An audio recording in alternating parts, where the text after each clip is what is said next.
Hi friends, Tracy here from the Sewing Channel. Welcome back, and if you're new here, welcome. The free motion quilt along is well underway. This is video number 2. If you missed video number 1 where I talk about my thread and my needle and all that, go ahead and click the link in the top right hand corner so you can get all caught up. This quilt along is meant for you to go at your own pace. If you don't have time to quilt along with me now on this particular free motion quilt project, no worries. Follow along with me as I go, and you can take advantage of these videos anytime you want. If you want to bind the 2 blocks together that I go over with in every video, go ahead and do that. That's kind of what I'm doing, and I show you this technique in the first video. I take it step by step, so you might want to go back and check that out. We're going to be arranging them 6 across and 6 down. So when you get your set of 2 together, you can just add it to another set of 2 and then yet another set of 2. And I will show you a tutorial when we get to that point of how I connect all of the rows together, because we're going to need a longer strip of free motion quilting sashing for that. Any questions that you have, leave them in the comments below and I will answer them in the description box if everyone needs to know the answer. This free motion quilt along, it can be beginner, intermediate, or for the advanced free motion quilter. Whatever level you're at, you're bound to learn something and to gain much more practice. Enough talking already. Let's get busy free motion quilting. Take your ruler and mark 3/4 of an inch from each edge, and that is on your 12.5 inch quilt block. Then put your sandwich together. Those markings act as a guide so we don't go off of the edge too far. For this waffle swirl mash design, we need to make a couple curved lines in order to make sure things are just even enough. Grab anything that has a curved edge to it. Now here I just took my round cutting mat, and somewhere out of one of those corners just draw a curved line toward the top, and then toward the bottom of the opposite corner make another parallel curved line. You can also add an extra line like I did. I made like a 1/2 inch gap on both of those lines, making a double line. I ended up putting pebbles in those lines, so I think it ended up working out in the end. Let's head to the sewing machine. I pull my bobbin thread up before I get started, and then I clip my threads always because I hate to have them around for any amount of time, because I for sure will get them tangled somewhere. So I'm going to start with the swirls first. The swirl design was one of the first designs in free motion quilting that I learned. It's so pretty and so elegant that it's just about perfect for any quilt. So you can see here that my swirls go all different ways and they're different sizes, because honestly, I'm not that good yet. I can't get them all to be the same thing. Not yet anyway. I really do hope that this quilt along that I'm doing will help me get better at free motion quilting. There are so many things that I want to master with this, and I guess this fall, it's the time to master it. At least a little bit anyways. I mean, how are we ever going to get better at free motion quilting unless we do it consecutively, continually, learning and grasping more of these shapes? So all I'm doing is filling in that big area right from corner to corner. So this is the area between the 2 double lines on both sides. And when I get close to one of those lines and I really can't do another swirl, I just kind of do those curved lines, and it gives it the illusion of that roundness in the swirl, and so everything will blend in the end. So I just keep going, and I try to put one swirl one way and then the next swirl the other way, and I just keep adding echoes all the way until I get to the other side of the arc. I do prefer this free motion quilting stationary foot that I'm using in my sewing machine. I do have one that has a spring in it that I do not care for as much. I feel like I don't have as much control. It's weird. And I also do have yet another one. It's plastic, and you'll probably see that in the next coming one or the next video. I'm not sure which one I used in the one coming up. But the clear one, I'm not sure if I like it, but it's wider and you can see through it. But the glare is on the plastic and you really can't see the white stitching that great. I'm thinking that I just need a bigger circle area like the one I'm using, but just a bigger circle, a little bit bigger. And I think that would help me with my spacing a little bit more. I don't know. I'm going to look into it and see, but we'll see. I know that we're all at different levels with our free motion quilting. So some of you that do this quilt along, yours are going to look so amazing. It's going to be unreal. And some of you might not be that good at it yet, but we're all practicing, and that's exactly what needs to happen in order to master this. So good for you. Don't worry if you go over that blue line that you see I have marked. Some of you may have purple lines, or you might have that friction pen. I'm not sure, whatever tool you're using to mark. But you see, sometimes I do go over it and sometimes I stay just a little bit away from it. But that's the whole idea of the guide. It keeps everything just contained so we don't get too crazy. In that little double line that has about a ½ inch in between it, I'm choosing to put pebbles in there.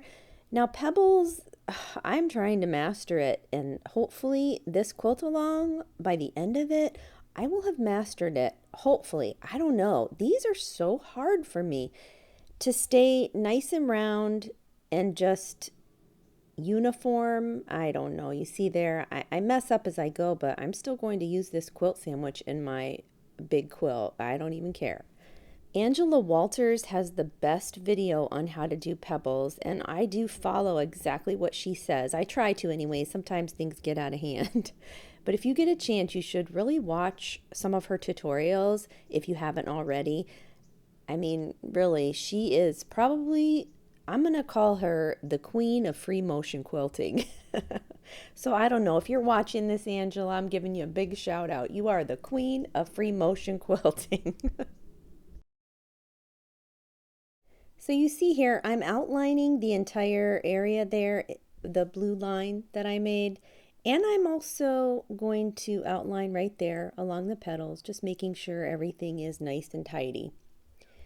The next thing we're going to do is what I'm going to call the waffle mash. And all this is just a bunch of straight lines, and they don't have to be straight per se. They do have a little bit of irregularity to them. So we're just going to follow along in that same arc shape, and you can do this with straight. You don't have to do it arc, so to speak, if you're doing another free motion quilting design. So it doesn't always have to be in this shape. So I'm just going back and forth. I'm keeping the lines pretty close together. I'm not letting them touch, but I'm keeping them kind of like a micro waffle mash, I guess you could probably call this. And then when I get done to the very, very bottom there, I'm going to come up through the middle of all of that. You'll see I shift right there, and then I go just straight down the middle until I reach one of those pebble lines. And then I'm going to do the same thing in the opposite direction, being sure that I stay straight and just come up and down each side. And what this does is it makes this really cool waffle mashed down look with these little micro tiny squares. I mean, it's really cool. Just remember though, I say straight, but I don't really mean straight because there is going to be some irregularities, and that's exactly what you want for this design. We're not using rulers or anything. First of all, because I don't really have any rulers to free motion quilt with, but if you have them, I mean, you're more than welcome to use them. It's your quilt. But for this particular quilt block, it's just going to be just free motion, improv almost. And since this waffle mash is very dense, It's going to make our swirls really pop. Once everything is all nice and filled in on that side, you're going to just travel along the edge and go to the other side.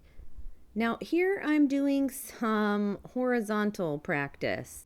I'm holding the quilt sandwich in front of me and I'm just doing a back and forth horizontal motion, and it is proving to be pretty hard for me.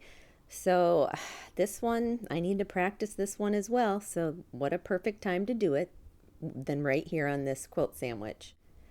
So once I finish filling all that in, then I'm going to go up and down and get all those lines filled in. And then I'm going to travel up a little bit and I'm going to catch the other half of that waffle. And just going up and down, not worrying about whether or not it's really straight or not. And then I'm going to end my block here. I really like how this block turned out. It was something new for me to try doing the arcs. So I don't know, let me know in the comments what you think and how yours turned out. Next up, we are going to make a quadrant of some dense leaves. Now for this one though, you're going to make your quilt sandwich just like you did prior. Do the 3/4 of an inch in on all of the entire block. But to find the center, you're going to fold it once and then twice. Find your center. You can mark your center with your marking tool, or you can just take notice to the crease. So you're going to start in the middle and oval out toward one of the corners and then oval back again, making a pointy leaf shape on both sides. Once you come back to the middle, then it's time to do the other two sides. And it's just a slight curve, but just make sure that you go out enough in that curve. But honestly, it really doesn't matter because we'll be able to echo around it if by chance you didn't get the oval out enough. So now that I have my big leaves in all of the 4 quadrants there, I'm just going to echo inside of each of the leaves, staying real close to each line as I go. Since I've been taking special notice to my free motion quilting, I've noticed that I echo inside a lot more than I do on the outside. So it seems. I don't know. What do you guys do? Do you echo inside or outside? Let me know in the comments. I suppose it depends on the design that you're doing. Like with these dense sleeves, I wanted a particular size in mind, so that's why I did the outside first. So I guess you would probably want to do it this way, echoing on the inside on this particular design. Anyways, I don't know. With this free motion quilt project, I'm also trying to practice not shifting my quilt or quilt sandwich around so much. So you noticed in the beginning when I first started with these dense leaves, I was turning it around a little bit more than I am right now. I realized that I could just go back and forth with this echoing on the inside. Even though I couldn't see behind me when I was pulling it toward me, I hope that makes sense, because there is a blind spot in doing this. And I knew that it was coming though, so I knew that I was going to be stopping. So I just had that in mind. And once I started realizing that, it was a lot easier to just, with this sleeve, go up and go back and go up and go back. So I hope that helps and makes sense for you.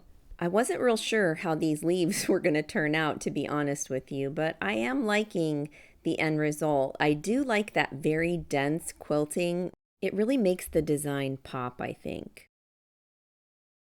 This last leaf for me, it just wasn't fat enough, I guess, so I went around it another time or two, I think. And then when I got to the center, I started the new design out of the side there.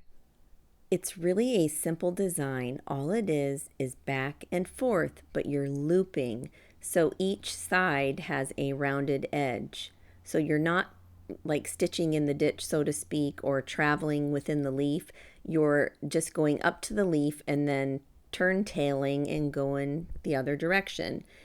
And, you know, make them as straight as you can. But again, it's free motion quilting and it's, you know, improv almost, so it's not really going to be straight. Just do your best. And when you get to the end of a row, you're just going to go up to that line that you made. Mine's blue right here. And you're just going to travel around to the other area.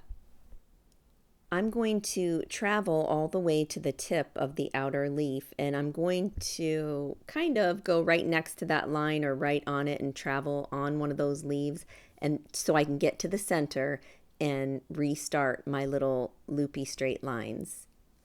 And you'll just keep going and going until that gets all filled in, and then you will travel just like I did on the last leaf and go down to the center and do the other two areas that are left. One thing I do want you to note here is that when you're doing this much dense quilting, you can see it almost looks like a puckering or just like a ruffled effect toward the edge of this quilt block. That is totally normal with this much dense quilting. So how I conquered that was you have to make sure your hands are nice and flat on top of your quilt sandwich. You don't want to lift away or anything like that. And you see I keep patting it down almost and just making sure that it's flat. And you just want to take your time. This would be a time I would think where you could get a pucker. If you were going to get a pucker, it would be on one of these quilt blocks. So just take your time and make sure that you are flattening it as you go so you don't get a pucker.